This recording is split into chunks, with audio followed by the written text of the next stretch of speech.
प्रभुं प्राणनाथं विभुं विश्वनाथं जगन्नाथनाथं सदानन्दभाजं भवद्भव्यभूतेश्वरं भूतनाथं शिवं शङ्करं शम्भुमीशानमीडे गले रुण्डमालं तनौ सर्पजालं महाकालकालं गणेशादिपालं जटाजूटगङ्गोत्तरङ्गैर्विशालं शिवं शङ्करं शम्भुमीशानमीडे मुदामाकरं मण्डनं मण्डयन्तं महामण्डलं भस्मभूषाधरं तम् अनादिं ह्यपारं महामोहमारं शिवं शङ्करं शम्भुमीशानमीडे वटाधो निवासं महाट्टाट्टहासं महापापनाशं सदा सुप्रकाशं गिरीशं गणेशं सुरेशं महेशं शिवं शङ्करं शम्भुमीशानमीडे गिरीन्द्रात्मजा सद्गृहीतार्थदेहं गिरौ संस्थितं सर्वदापन्नगेहं परब्रह्म ब्रह्मादिभिर्वन्द्यमानं शिवं शङ्करं शम्भुमीशानमीडे कपालं त्रिशूलं कराभ्यादधानं पदाम्भोजनामाय कामं ददानं बलिवर्धमानं सुराणां प्रधानं शिवं शङ्करं शम्भुमीशानमीडे शरच्चन्द्रगात्रं गणानन्दपात्रं त्रिनेत्रं पवित्रं धनेशस्य मित्रम् अपर्णाकलत्रं सदा सच्चरित्रं शिवं शङ्करं शम्भुमीशानमीडे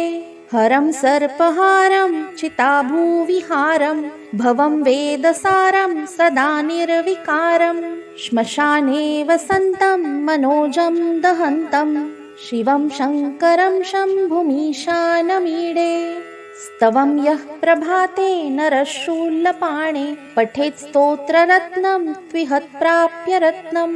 सुपुत्रं सुधान्यं सुमित्रं कलत्रं विचित्रैः समाराध्य मोक्षं प्रयाति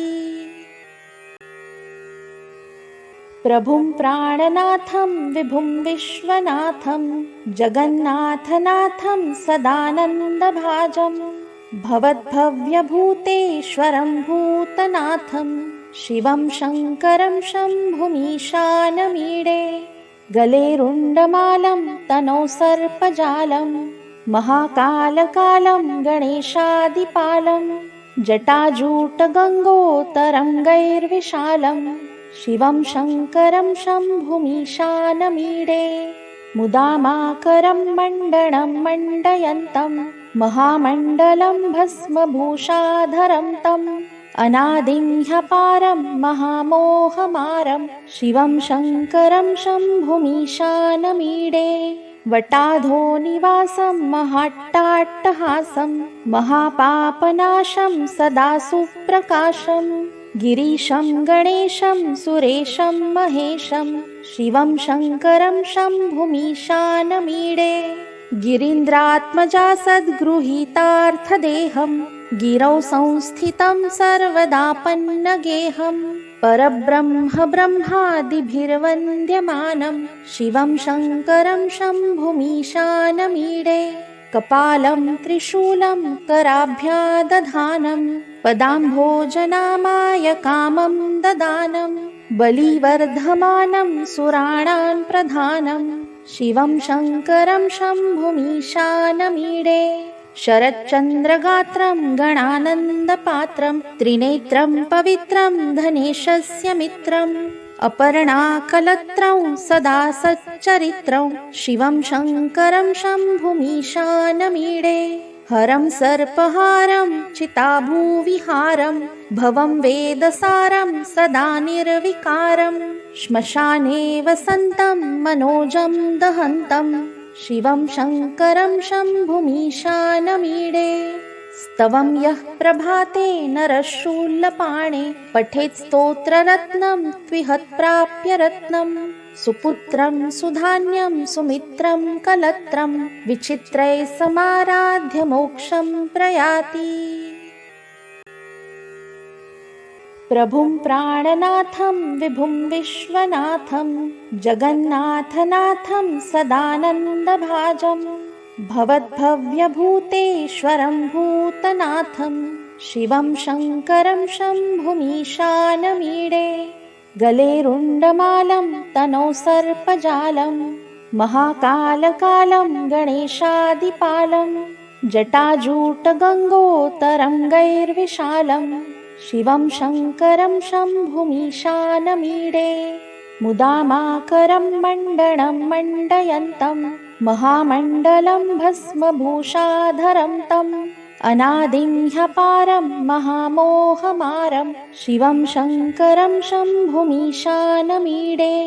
वटाधो निवासं महाट्टाट्टहासं महापापनाशं सदा सुप्रकाशं गिरीशं गणेशं सुरेशं महेशं शिवं शङ्करं शम्भुमीशानमीडे गिरीन्द्रात्मजा सद्गृहीतार्थदेहं गिरौ संस्थितं सर्वदापन्नगेहं परब्रह्म ब्रह्मादिभिर्वन्द्यमानं शिवं शङ्करं शम्भुमीशानमीडे कपालं त्रिशूलं कराभ्यादधानं पदाम्भोजनामाय कामं ददानं बलिवर्धमानं सुराणां प्रधानं शिवं शङ्करं शम्भुमीशानमीडे शरच्चन्द्रगात्रं गणानन्दपात्रं त्रिनेत्रं पवित्रं धनेशस्य मित्रम् अपर्णाकलत्रं सदा सच्चरित्रं शिवं शङ्करं शम्भुमीशानमीडे हरं सर्पहारं चिताभूविहारं भवं वेदसारं सदा निर्विकारं श्मशाने वसन्तं मनोजं दहन्तं शिवं शङ्करं शम्भुमीशानमीडे स्तवं यः प्रभाते नरशूलपाणे पठेत् स्तोत्ररत्नं त्विहत्प्राप्य रत्नं सुपुत्रं सुधान्यं सुमित्रं कलत्रं विचित्रैः समाराध्य मोक्षं प्रयाति प्रभुं प्राणनाथं विभुं विश्वनाथं जगन्नाथनाथं सदानन्दभाजं भवद्भव्यभूतेश्वरं भूतनाथं शिवं शङ्करं शम्भुमीशानमीडे गले रुण्डमालं तनौ सर्पजालं महाकालकालं गणेशादिपालं जटाजूटगङ्गोत्तरङ्गैर्विशालं शिवं शङ्करं शम्भुमीशानमीडे मुदामाकरं मण्डनं मण्डयन्तं महामण्डलं भस्मभूषाधरं तम् अनादिं ह्यपारं महामोहमारं शिवं शङ्करं शम्भुमीशानमीडे वटाधो निवासं महाट्टाट्टहासं महापापनाशं सदा सुप्रकाशं गिरीशं गणेशं सुरेशं महेशं शिवं शङ्करं शम्भुमीशानमीडे गिरीन्द्रात्मजा सद्गृहीतार्थदेहं गिरौ संस्थितं सर्वदापन्नगेहं परब्रह्म ब्रह्मादिभिर्वन्द्यमानं शिवं शङ्करं शम्भुमीशानमीडे कपालं त्रिशूलं कराभ्यादधानं पदाम्भोजनामाय कामं ददानं बलिवर्धमानं सुराणां प्रधानं शिवं शङ्करं शम्भुमीशानमीडे शरच्चन्द्रगात्रं गणानन्दपात्रं त्रिनेत्रं पवित्रं धनेशस्य मित्रम् अपर्णाकलत्रं सदा सच्चरित्रं शिवं शङ्करं शम्भुमीशानमीडे हरं सर्पहारं चिताभूविहारं भवं वेदसारं सदा निर्विकारं श्मशाने वसन्तं मनोजं दहन्तं शिवं शङ्करं शम्भुमीशानमीडे स्तवं यः प्रभाते नरशूलपाणे पठेत् स्तोत्ररत्नं त्विहत्प्राप्य रत्नं सुपुत्रं सुधान्यं सुमित्रं कलत्रं विचित्रैः समाराध्य मोक्षं प्रयाति प्रभुं प्राणनाथं विभुं विश्वनाथं जगन्नाथनाथं सदानन्दभाजं भवद्भव्यभूतेश्वरं भूतनाथं शिवं शङ्करं शम्भुमीशानमीडे गले रुण्डमालं तनौ सर्पजालं महाकालकालं गणेशादिपालं जटाजूटगङ्गोत्तरङ्गैर्विशालं शिवं शङ्करं शम्भुमीशानमीडे मुदामाकरं मण्डनं मण्डयन्तं महामण्डलं भस्मभूषाधरं तम् अनादिं ह्यपारं महामोहमारं शिवं शङ्करं शम्भुमीशानमीडे वटाधो निवासं महाट्टाट्टहासं महापापनाशं सदा सुप्रकाशं गिरीशं गणेशं सुरेशं महेशं शिवं शङ्करं शम्भुमीशानमीडे गिरीन्द्रात्मजा सद्गृहीतार्थदेहं गिरौ संस्थितं सर्वदापन्नगेहं परब्रह्म ब्रह्मादिभिर्वन्द्यमानं शिवं शङ्करं शम्भुमीशानमीडे कपालं त्रिशूलं कराभ्यादधानं पदाम्भोजनामाय कामं ददानं बलिवर्धमानं सुराणां प्रधानं शिवं शङ्करं शम्भुमीशानमीडे शरच्चन्द्रगात्रं गणानन्दपात्रं त्रिनेत्रं पवित्रं धनेशस्य मित्रम् अपर्णाकलत्रं सदा सच्चरित्रं शिवं शङ्करं शम्भुमीशानमीडे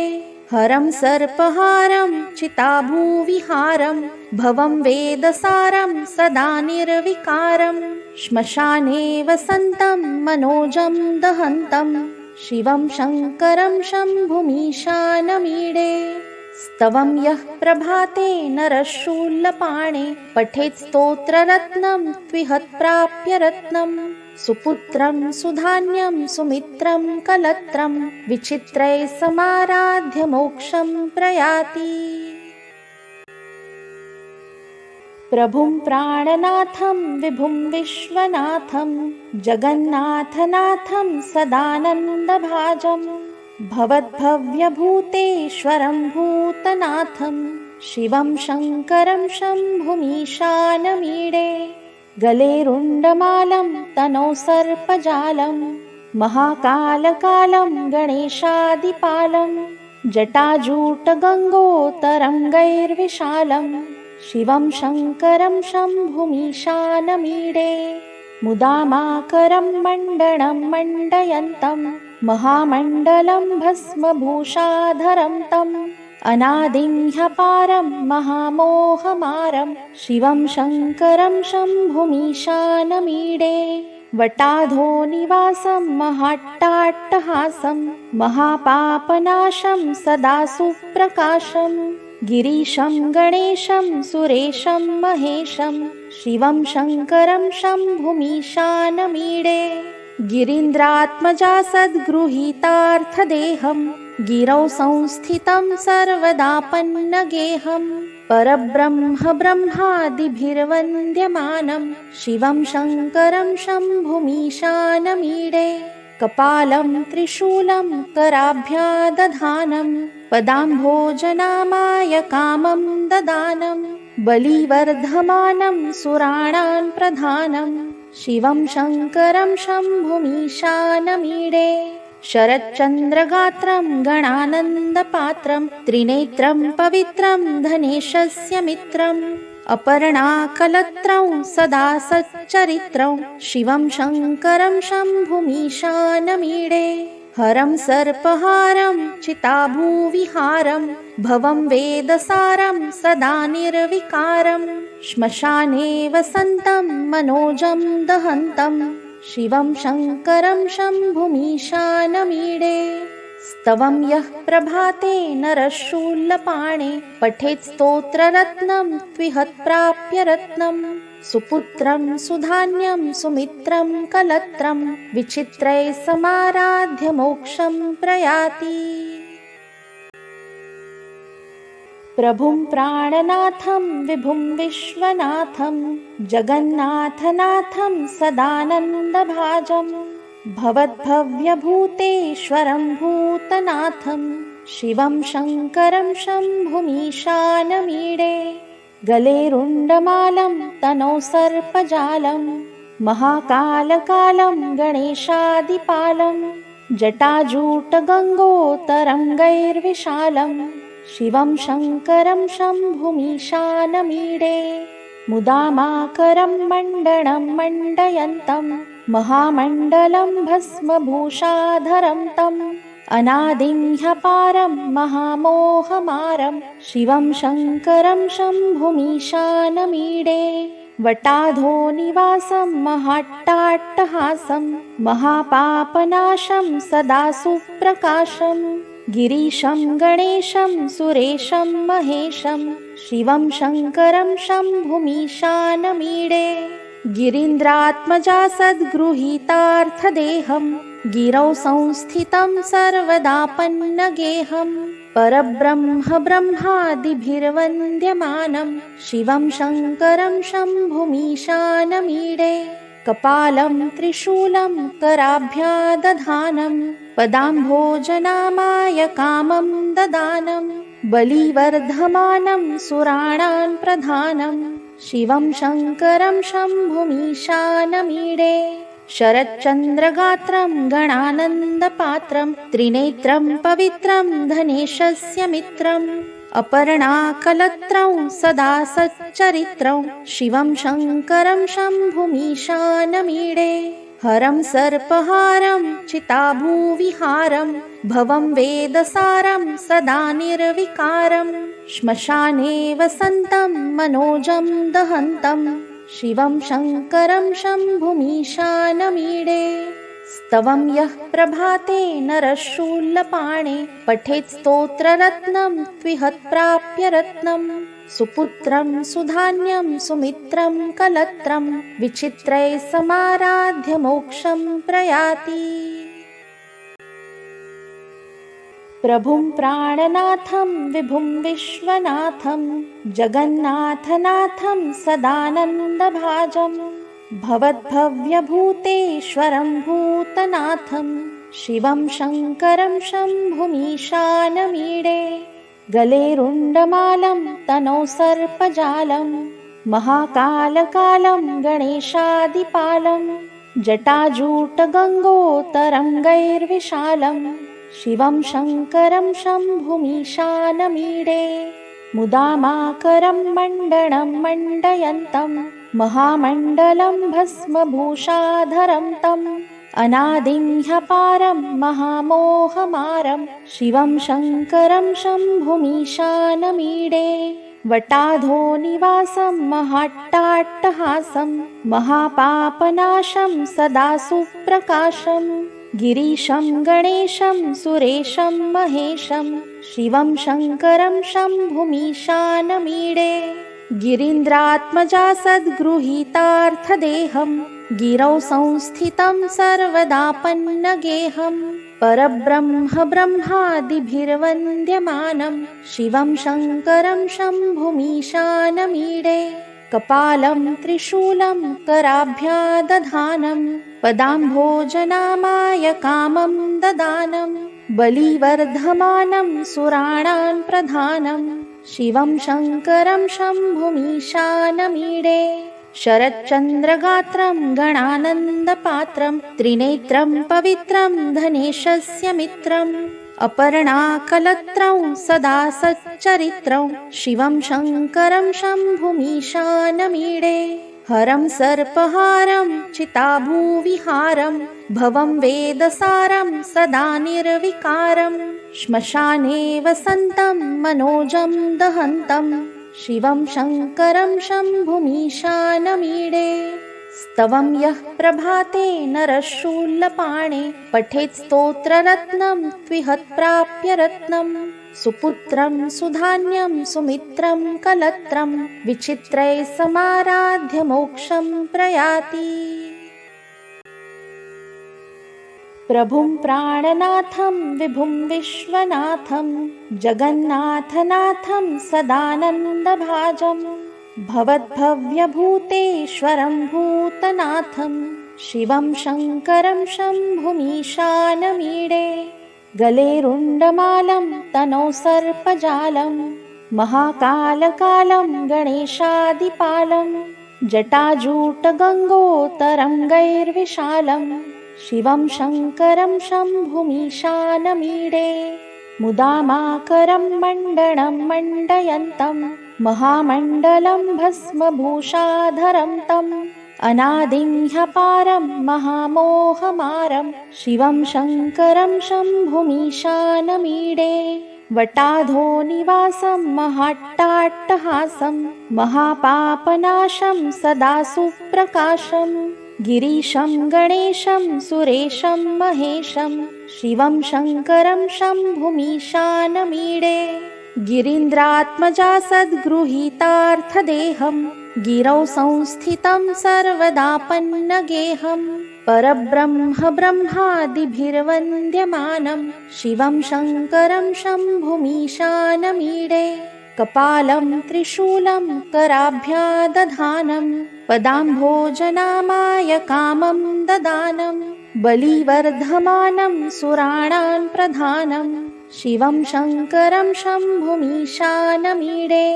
शरच्चन्द्रगात्रं गणानन्दपात्रं त्रिनेत्रं पवित्रं धनेशस्य मित्रम् अपर्णाकलत्रं सदा सच्चरित्रं शिवं शङ्करं शम्भुमीशानमीडे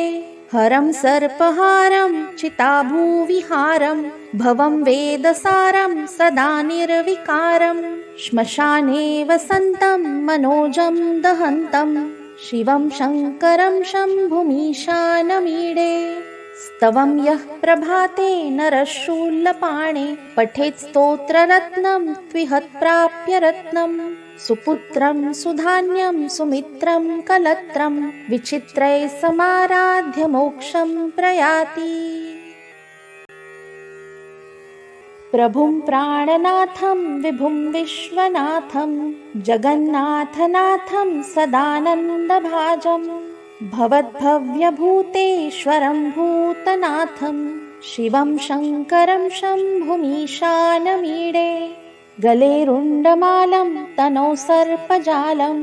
महाकालकालं गणेशादिपालं जटाजूटगङ्गोत्तरङ्गैर्विशालं शिवं शङ्करं शम्भुमीशानमीडे मुदामाकरं मण्डनं मण्डयन्तं महामण्डलं भस्मभूषाधरं तम् अनादिं ह्यपारं महामोहमारं शिवं शङ्करं शम्भुमीशानमीडे वटाधो निवासं महाट्टाट्टहासं महापापनाशं सदा सुप्रकाशं गिरीशं गणेशं सुरेशं महेशं शिवं शङ्करं शम्भुमीशानमीडे गिरीन्द्रात्मजा सद्गृहीतार्थदेहं गिरौ संस्थितं सर्वदापन्नगेहं परब्रह्म ब्रह्मादिभिर्वन्द्यमानं शिवं शङ्करं शम्भुमीशानमीडे कपालं त्रिशूलं कराभ्यादधानं पदाम्भोजनामाय कामं ददानं बलिवर्धमानं सुराणां प्रधानं शिवं शङ्करं शम्भुमीशानमीडे शरच्चन्द्रगात्रं गणानन्दपात्रं त्रिनेत्रं पवित्रं धनेशस्य मित्रम् अपर्णाकलत्रं सदा सच्चरित्रं शिवं शङ्करं शम्भुमीशानमीडे हरं सर्पहारं चिताभूविहारं भवं वेदसारं सदा निर्विकारं श्मशाने वसन्तं मनोजं दहन्तं शिवं शङ्करं शम्भुमीशानमीडे स्तवं यः प्रभाते नरशूलपाणे पठेत् स्तोत्ररत्नं त्विहत्प्राप्य रत्नं सुपुत्रं सुधान्यं सुमित्रं कलत्रं विचित्रैः समाराध्य मोक्षं प्रयाति प्रभुं प्राणनाथं विभुं विश्वनाथं जगन्नाथनाथं सदानन्दभाजं भवद्भव्यभूतेश्वरं भूतनाथं शिवं शङ्करं शम्भुमीशानमीडे गले रुण्डमालं तनौ सर्पजालं महाकालकालं गणेशादिपालं जटाजूटगङ्गोत्तरङ्गैर्विशालं शिवं शङ्करं शम्भुमीशानमीडे मुदामाकरं मण्डनं मण्डयन्तं महामण्डलं भस्मभूषाधरं तम् अनादिं ह्यपारं महामोहमारं शिवं शङ्करं शम्भुमीशानमीडे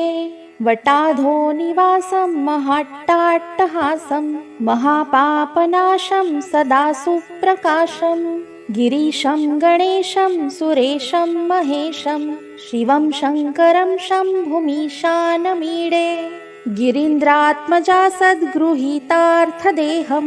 गिरौ संस्थितं सर्वदापन्नगेहं परब्रह्म ब्रह्मादिभिर्वन्द्यमानं शिवं शङ्करं शम्भुमीशानमीडे